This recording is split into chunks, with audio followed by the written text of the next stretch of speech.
Estamos em Números, capítulo 19.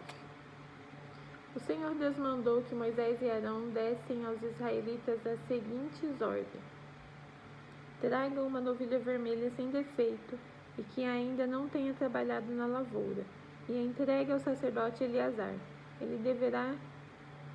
Ela deverá ser levada para fora do acampamento e será morta ali, na frente dele. Então Eleazar pegará o sangue e com o dedo borrifará 7 vezes na direção da entrada da tenda sagrada. Em seguida, a novilha será queimada na frente dele. Serão queimados os couros, a carne, o sangue e as tripas.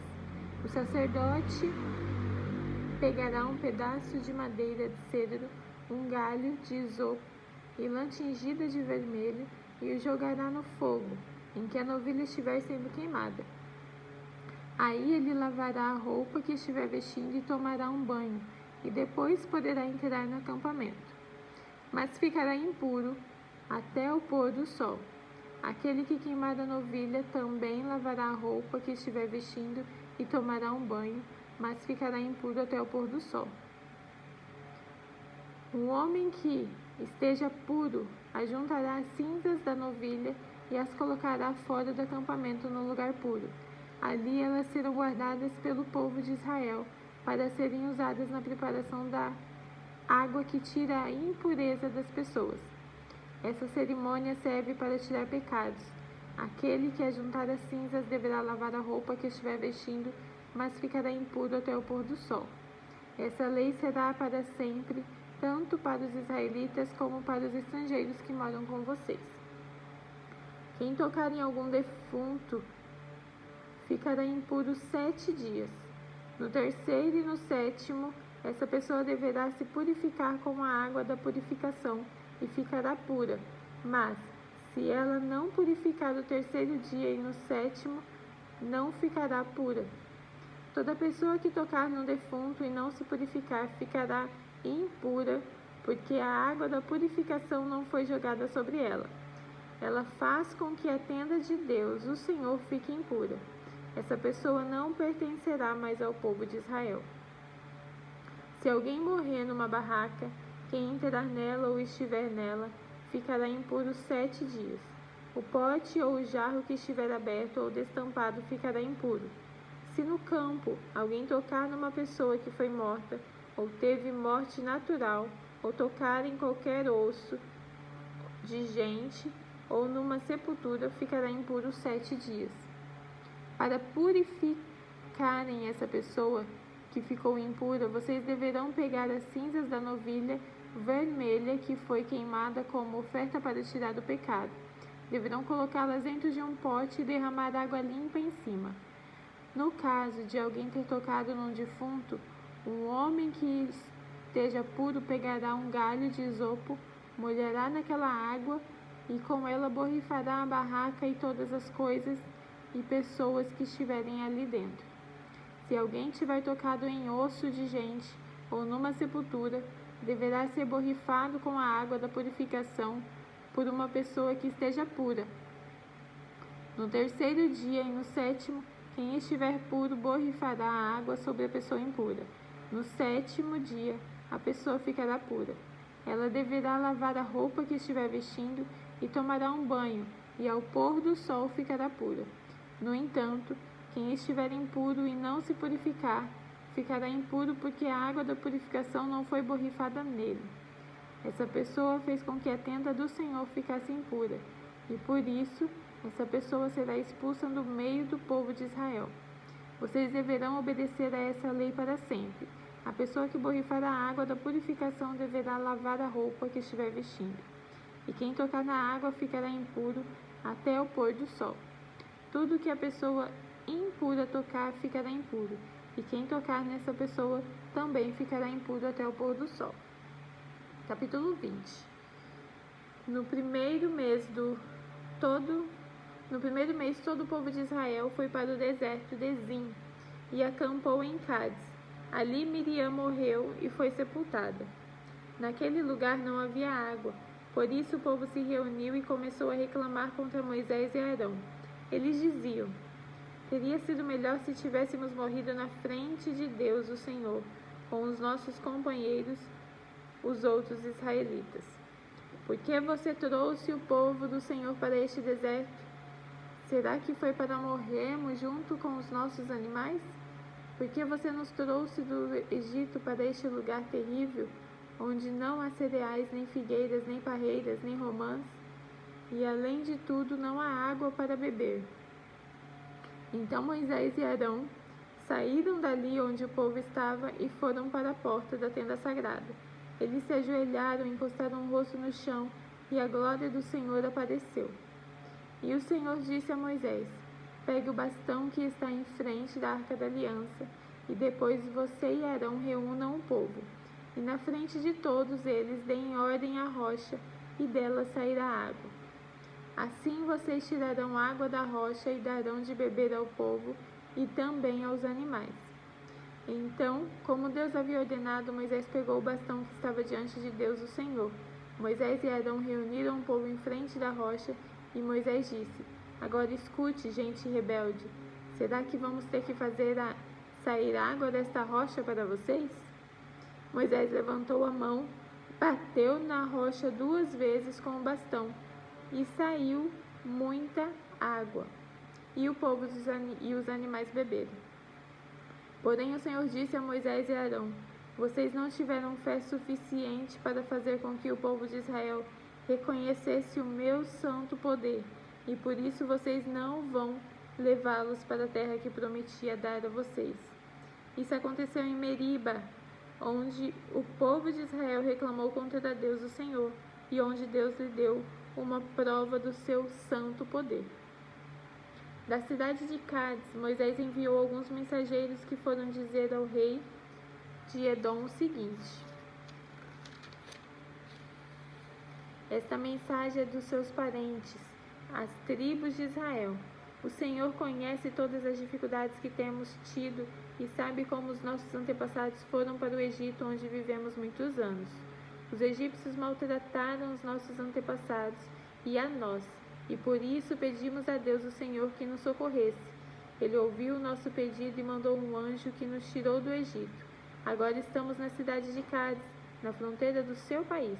Por favor, deixe-nos passar pela sua terra.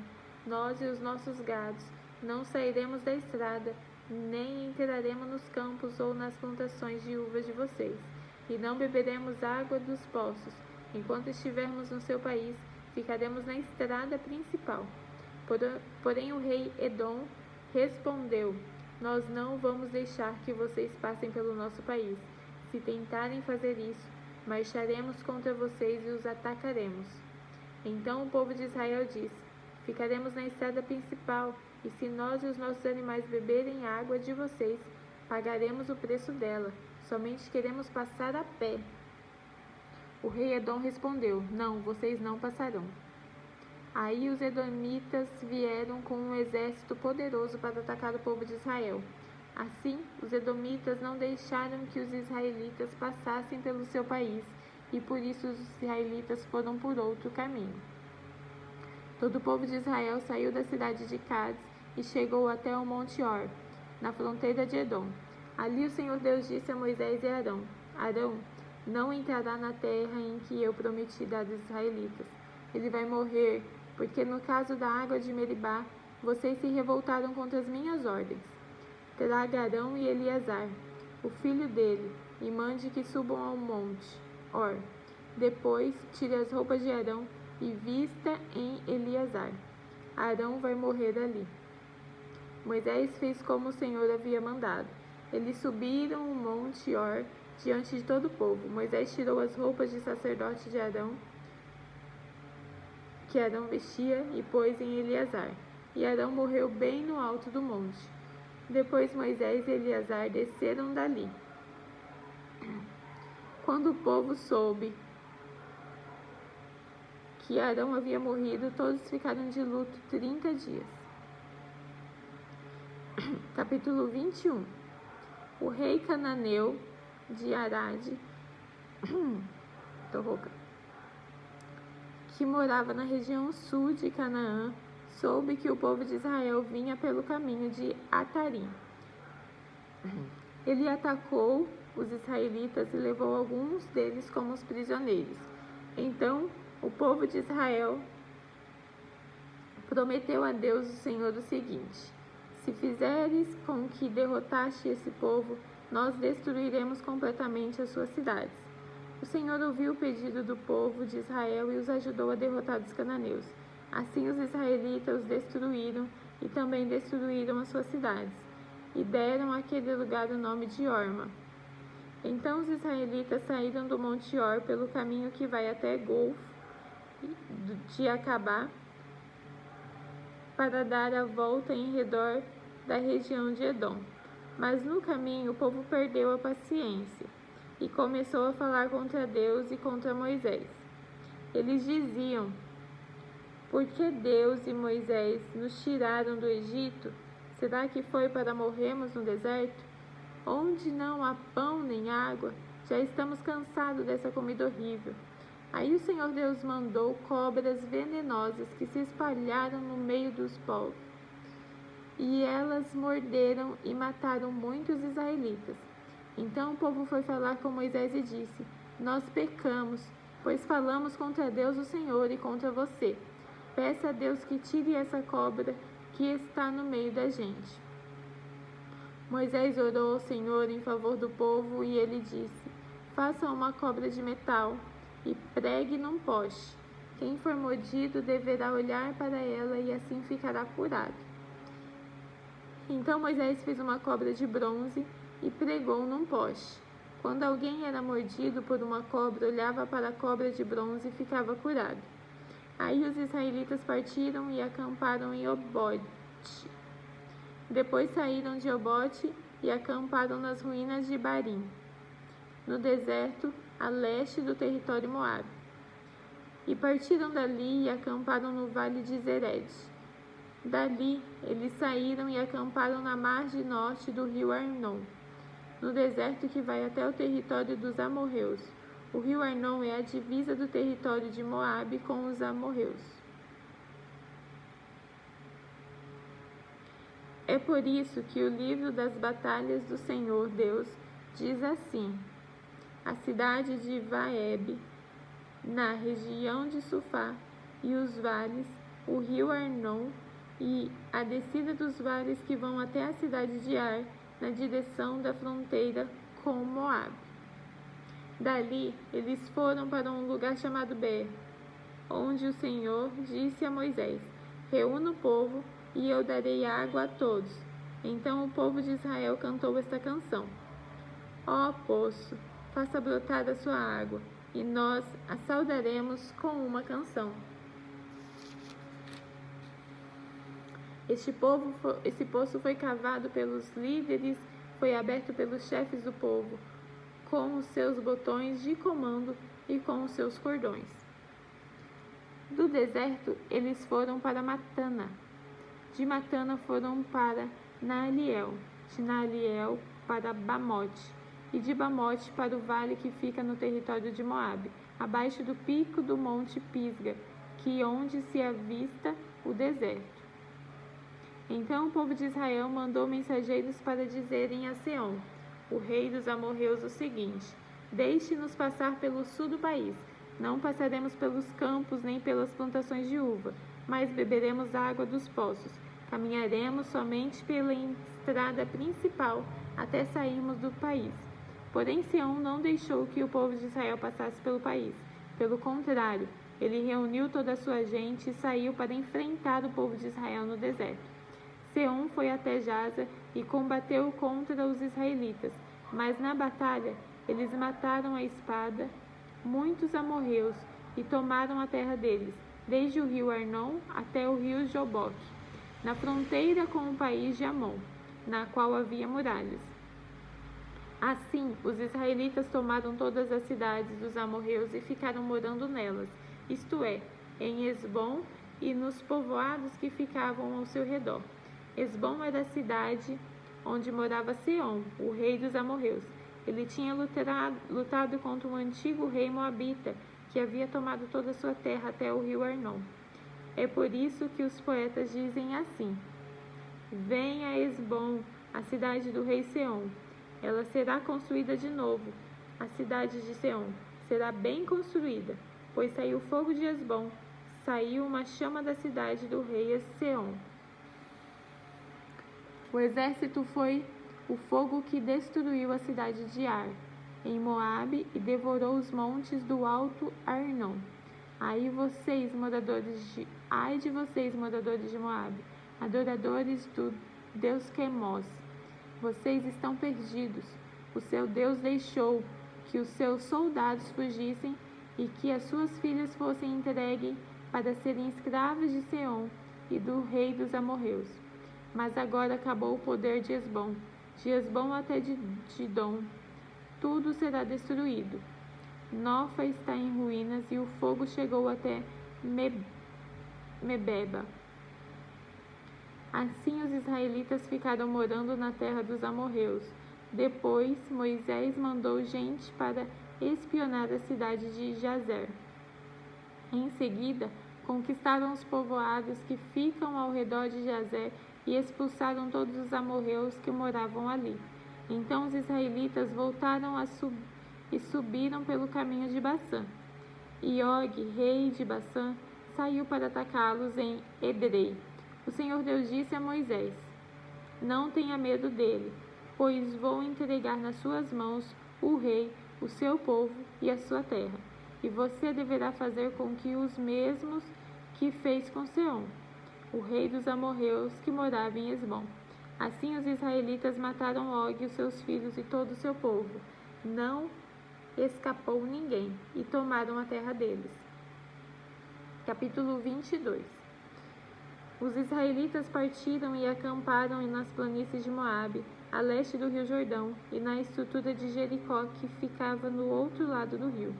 Quando o rei de Moabe, Balaque, filho de Zopor, soube de tudo o que os israelitas haviam feito com os amorreus, ficou apavorado com os israelitas porque eles eram muitos. De fato, o povo de Moabe ficou com muito medo dos israelitas. Os moabitas disseram ao chefe dos midianitas: Agora essa multidão vai devorar tudo ao redor de nós, como um boi que come a grama do pasto. Então o rei Balaque mandou chamar Balaão, filho de Beor, que estava em Petor, perto do rio Eufrates, no território de Amav. Os mensageiros foram dizer o seguinte a Balaão: Um povo inteiro saiu do Egito, está espalhado por toda a terra e agora veio morar perto de mim. Eu lhe peço que venha logo para amaldiçoar este povo, pois eles são mais poderosos do que eu. Talvez assim eu possa derrotá-los e expulsá-los daqui. Eu sei que, quando você abençoa alguém, esse alguém fica abençoado, e se você amaldiçoa, fica amaldiçoado. Então os chefes moabitas e midianitas foram levando consigo dinheiro para pagar a maldição. Eles chegaram ao lugar onde Balaão estava e entregaram a mensagem de Balaque. Balaão respondeu o seguinte: Fiquem aqui esta noite, e amanhã eu contarei a vocês o que o Senhor me disser. Então os chefes moabitas ficaram com Balaão. Deus veio falar com ele e perguntou: Quem são esses homens que estão com você? Balaão respondeu: Balaque, o rei dos moabitas, me mandou dizer que um povo inteiro saiu do Egito e está espalhado por toda a terra. Balaque quer que eu vá agora mesmo e amaldiçoe essa gente, para ver se assim pode derrotá-los e expulsá-los. Deus disse a Balaão: Não vá com eles, nem amaldiçoe o povo de Israel, pois é um povo abençoado. De manhã Balaão se levantou e disse aos chefes de Balaque que tinha enviado: Voltem para sua terra, pois o Senhor não está deixando que eu vá com vocês. Então eles voltaram e foram falar a Balaque e disseram: Balaão não quis vir com a gente. Aí Balaque mandou-lhes outro chefe, mais numerosos e mais importantes do que os primeiros. Eles foram falar com Balaão e disseram: Eu, Balaque, filho de Zopor, peço-lhe que venha logo até aqui. Como pagamento eu lhe darei muitas riquezas e tudo mais que você quiser. Por favor, venha e me faça o favor de amaldiçoar este povo. Balaão respondeu: Mesmo que Balaque me desse todo o ouro e toda a prata do seu palácio, eu não poderia fazer coisa alguma, grande ou pequena, que fosse contra as ordens do Senhor, meu Deus. Mas agora peço que vocês também fiquem aqui esta noite, para que eu possa saber se o Senhor tem mais alguma coisa para me dizer. Durante a noite, o Senhor Deus apareceu a Balaão e disse: já que esses homens vieram chamá-lo, apronte-se e vá com eles, mas faça apenas o que eu disser. Portanto, no dia seguinte, Balaão se aprontou, pôs os arreios na sua jumenta e foi com os chefes moabitas. Deus ficou irado porque Balaão foi. Balaão ia montando na sua jumenta e 2 dos seus empregados o acompanhavam. De repente, o anjo do Senhor se pôs na frente dele, no caminho, para parar a sua passagem. Quando a jumenta viu o anjo parado no caminho, com a sua espada na mão, saiu da estrada e foi para o campo. Aí Balaão bateu na jumenta e a trouxe de novo para a estrada. Então o anjo do Senhor ficou numa parte estreita do caminho, entre 2 plantações de uvas, onde havia um muro de pedra de cada lado. Quando a jumenta viu o anjo, ela se encostou no muro, apertou o pé de Balaão. Por isso, Balaão bateu de novo na jumenta. Depois, o anjo do Senhor foi adiante e ficou no lugar mais estreito ainda, onde não havia jeito de se desviar nem para a direita nem para a esquerda. A jumenta viu o anjo e se deitou no chão. Balaão ficou com tanta raiva que surrou a jumenta com a vara. Aí o Senhor fez a jumenta falar, e ela disse a Balaão: o que foi que eu fiz contra você? Por que é que você me bateu 3 vezes? Ele respondeu: foi porque você caçoou de mim. Se eu tivesse uma espada na mão, mataria você agora mesmo. Então a jumenta disse a Balaão: por acaso não sou a sua jumenta, em que você tem montado toda a vida? Será que tenho o costume de fazer isso com você? Não, respondeu ele. Aí o Senhor Deus fez com que Balaão visse o anjo que estava no caminho com a espada na mão. Balaão se ajoelhou e encostou o rosto no chão. O anjo do Senhor disse: por que você bateu 3 vezes na jumenta? Eu é que vim como se fosse seu inimigo, para fazer você voltar, pois você não devia estar fazendo essa viagem. Mas a sua jumenta me viu e se desviou 3 vezes de mim. Se ela não tivesse feito isso, eu já teria matado você e ela teria ficado viva.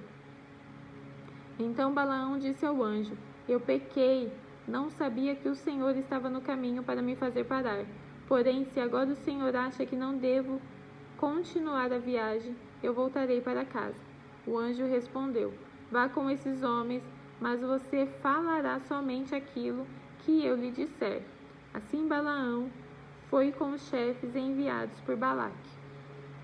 Quando Balaque soube que Balaão estava chegando, foi encontrar-se com ele em Ar, uma cidade que fica na beira do rio Arnon, na fronteira de Moabe. Balaque perguntou: por que você não quis vir quando mandei chamá-los da primeira vez? Será que você estava pensando que eu não poderia lhe pagar bem? Balaão respondeu: mas eu estou aqui com o Senhor, não é? Porém, não posso dizer nada por minha própria conta, só posso dizer o que Deus ordenar e nada mais. Assim Balaão foi com Balaque para a cidade de Uzote, onde Balaque ofereceu em sacrifício touros e ovelhas e deu uma parte da carne a Balaão e aos chefes que estavam com ele. Terminamos por hoje.